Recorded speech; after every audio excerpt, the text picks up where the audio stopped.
네, 오늘은 고린도전서 23번째 시간 아마 맞는 것 같습니다. 이제 고린도전서 9장을 할 텐데, 우리가 이제 성경에 보면 이렇게 문단을 나눠 놓은 게 있는데, 그렇게 보면 8장, 9장은 전부 하나의 문단처럼 되어 있습니다. 사실 내용도 거의 그렇습니다. 고린도전서 9장에는 이제 사도의 권리 이런 얘기로 보통 이제 제목을 붙여놨는데, 그런 이제 권리라는 측면도 있고, 뭐 좀 뒤에 보면은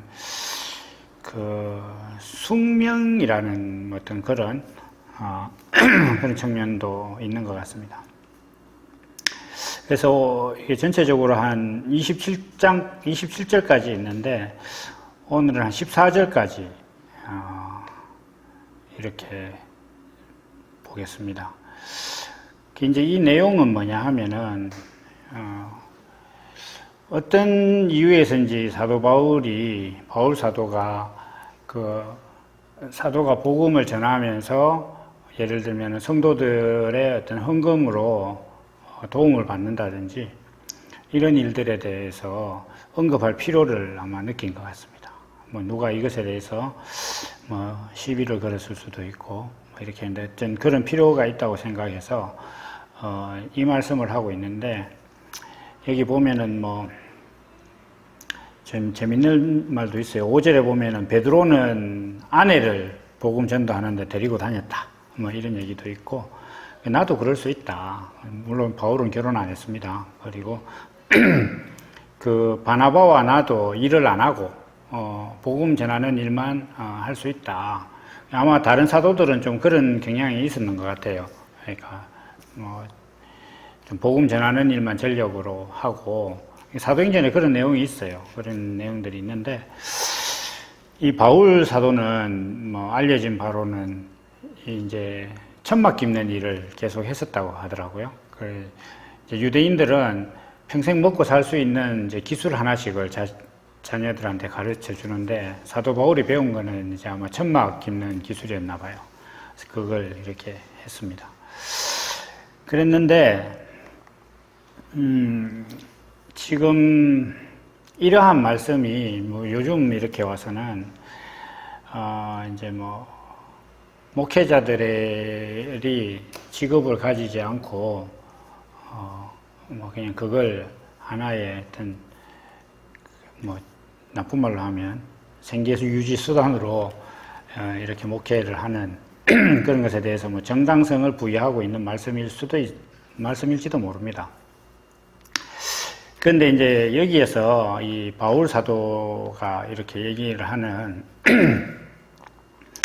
이 내용에 보면은 구약 성경에서 곡식 떠는 일을 시키는 소한테 이렇게 입마개를 망을 씌우지 말아라. 자기가 곡식 터는 일을 하는데 그 곡식 털다 보면은 이제 바닥에 떨어진 거를 먹을 수도 있다는 거죠. 먹는데 그거마저 못 먹게 하면 안 된다. 이런 율법도 있다. 이렇게 얘기하면서 바울 사도는 그게 지금 하나님이 우리한테 소이야기 하려고 하는 거겠냐. 소이야기 하려고 하는 게 아니다, 그거. 이런 얘기를 하죠.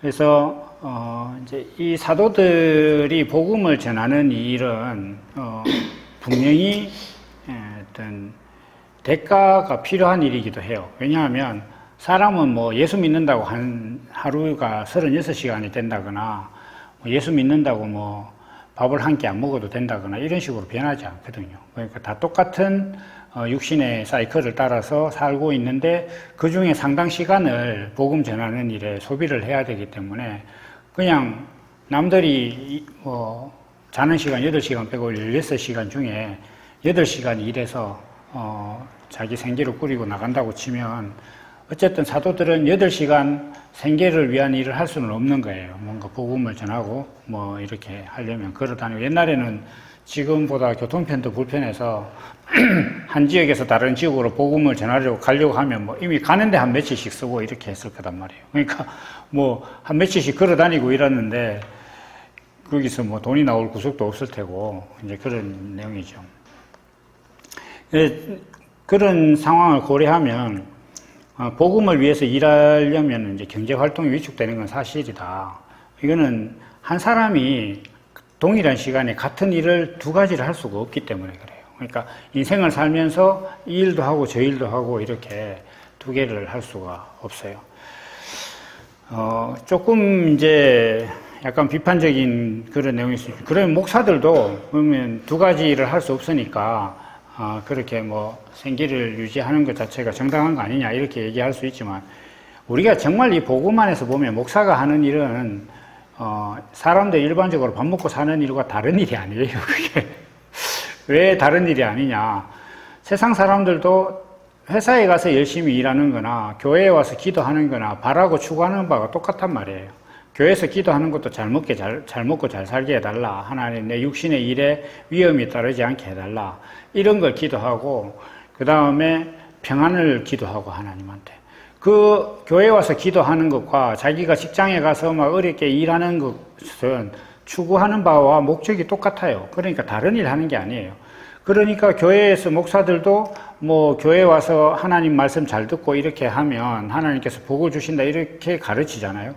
그럼 그거는 직장에서 사장이 시키는 대로 잘하면 월급 잘 올려준다라는 것과 똑같은 프레임이에요. 똑같은 플랫폼 안에서 그 안에서 또 동일한 법으로 일을 하는 게 색깔만 좀 다른 거예요. 그러니까 지금 우리 시대의 어떤 목사나 뭐 이렇게 뭐 신부나 이런 사람들의 행위는 제가 아까 말씀드린 것처럼 복음을 위해서 살아가는 사람들이 동시에 두 가지 일을 할 수 없다 이런 식으로 일을 분리를 할 수 있는 일이 아니에요. 그 사람은 똑같은 일을 하는 거예요, 사실은. 이제 그 다음에 또 이제 전도라는 측면 자체에서도 우리가 생각해 볼 게 있습니다. 그 사도라는 것은 뭐 하나님의 종이다 이렇게 얘기도 하고 뭐 복음을 전하는 사람이죠. 그래서 한마디로 하나님의 일을 하는 사람.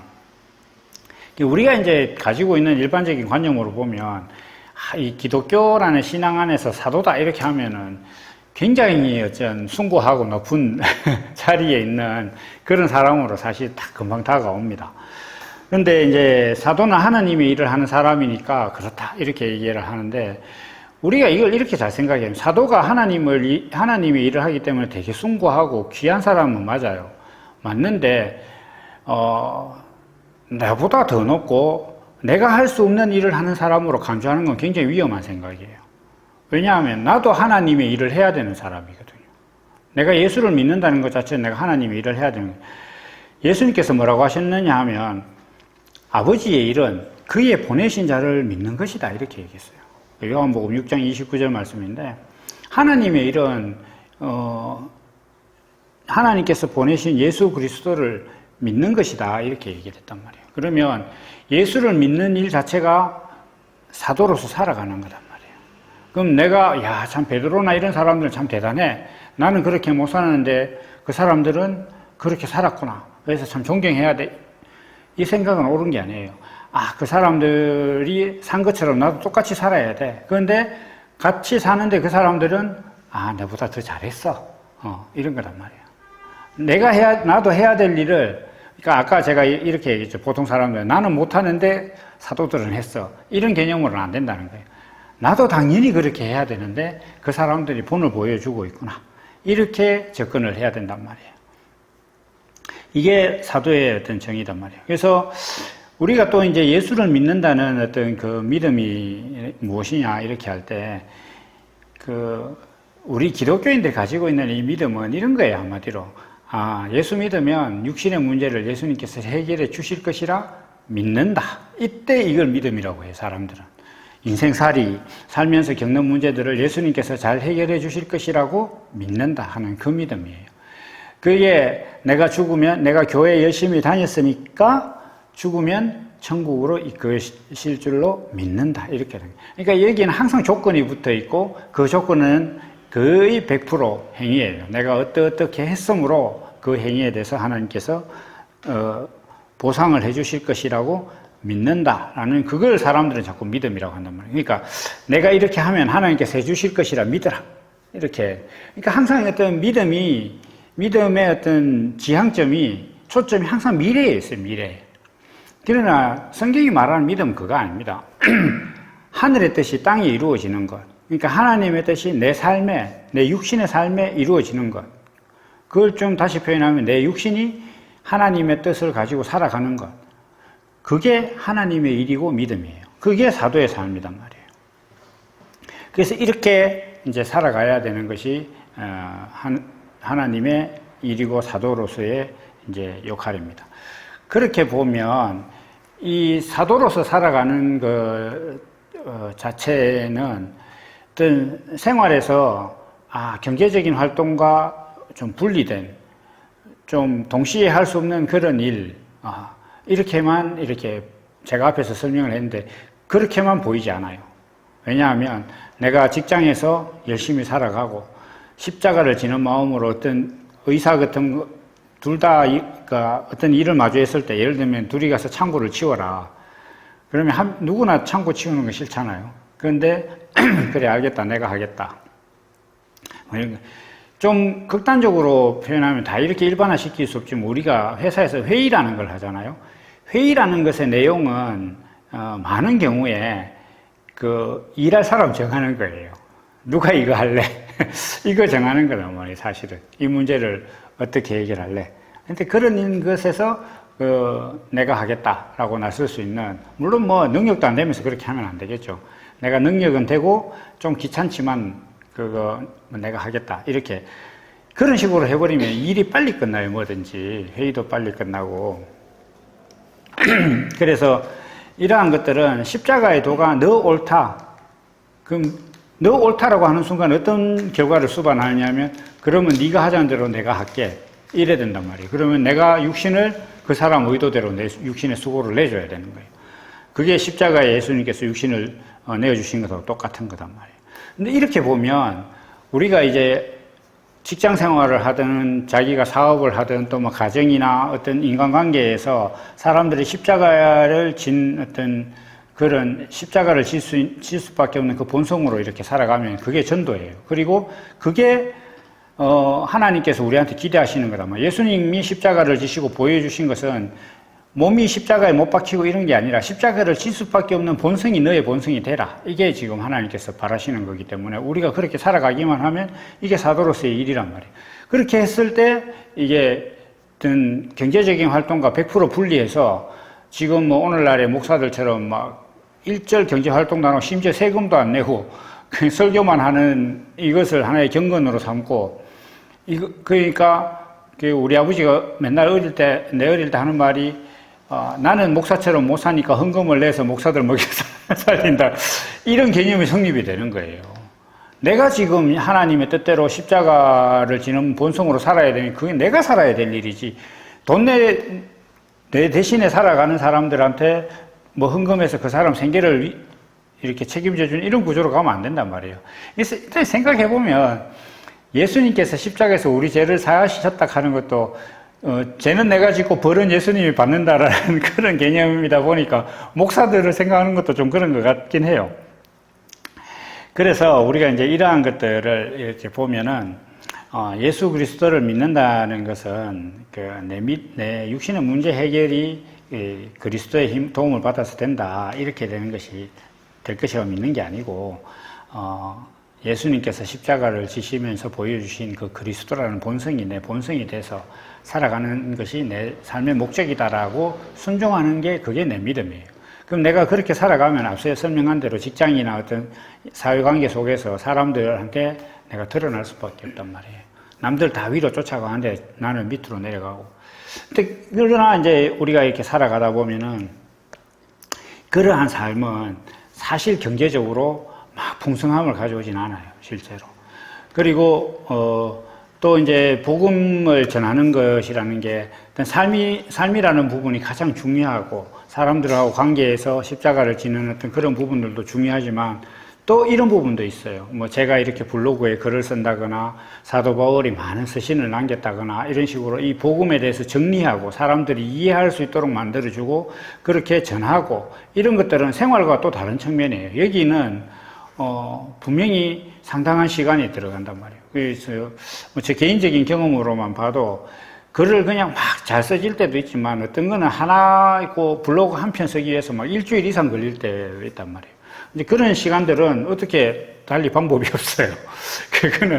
이거는 뭐 경제적인 활동을 그 시간에는 전혀 할 수가 없는 거죠. 그래서 그런 부분들이 있기 때문에 이제 이 사도들의 때에 아마 그 바울 사도 외에 이제 뭐 베드로나 요한이나 이런 사람들은 그 전혀 말씀 전하는 데만 이렇게 하고, 그 이제 처음에는 사도들이 막 그 교회 내에 구제하는 일, 뭐 봉사하는 일 이런 것까지 다 주관하다 보니까 사도들이 그거 신경 쓰는 게 좀 효율적이지 못하다 해서 뽑은 게 7 집사잖아요. 집사를 뽑아서 이렇게 하고 그렇게 됐는데, 이런 부분들이 있긴 있습니다. 그런데 이제 뒤에 가면 바울 사도가 뒤에 우리 15절부터 보면은 다음 시간에 할 건데, 거기 보면은 이 사도라는 것은 뭐 대통령이나 뭐 과장, 뭐 사장 이런 것처럼 직함으로 되는 게 아니라 사도는 거듭나는 거잖아요. 그리스도로 나는 거기 때문에 어쩔 수 없는 본능을 갖고 있어요. 이거 안 하면 안 되는 게 있어요. 그래서 예레미야가 그랬죠. 내가 다시는 주의 말씀을 전하지 않으려고 해도 마음이 불붙는 것 같아 견딜 수가 없다. 이렇게 이제 예레미야가 이렇게 얘기했는데, 바울 사도도 뒤에 내가 죽을지언정 이거 어떻게 안 할 수가 없다. 이런 얘기를 하게 됩니다.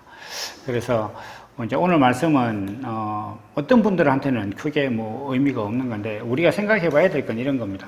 기본적으로 모든 예수를 믿는 사람들의 삶이 사도와 같은 삶이다. 그리고 그 사도와 같은 삶은 뭐 막 복음을 정리해서 전하고 이런 부분이 중요한 게 아니라, 내가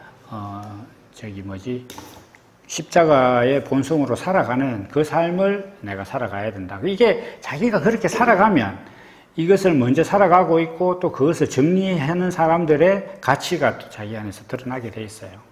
그러면 이제 뭐 거기에 합당한 대우를 또 하긴 하게 될 겁니다. 그래서 그럴 때 뭐 헌금이 자의적으로 나오는 건 뭐 할 수가 없는데, 이게 제도고, 그 다음에 뭐, 야, 복음 전하는데 경제활동 따로 못하니까 우리가 도와줘야 되지 않겠느냐, 이런 사고방식은 옳은 건 아니다. 그래서 그건 뭐 제도적인 측면에 우리가 제일 명심해야 될 건 내가 사도여야 된다. 그리고 그리스도의 본능으로 살아가는 사도여야 된다. 그리고 그렇게 살다 보면 자기 재주껏 글을 쓸 수 있는 사람이나 뭐 다양한 모습으로 이걸 전할 수 있게 될 것이다. 이렇게 봅니다. 그래서 오늘 우리가 그 사도가 어떤 경제적인 보상을 받는 그런 부분들에 대해서 바울 사도가 언급했는데, 어떤 그런 그 시스템적인 이야기보다 우리가 사도와 믿음이라는 측면에서 이러한 것들을 이제 한번 살펴봤습니다. 다음 시간에는 또 우리가 이제 예수를 믿는 사람들이 그렇게 살 수밖에 없다라는 얘기를 바울이 했는데, 거기서 또 이야기를 이어가도록 하겠습니다. 오늘은 여기까지 합니다. 감사합니다.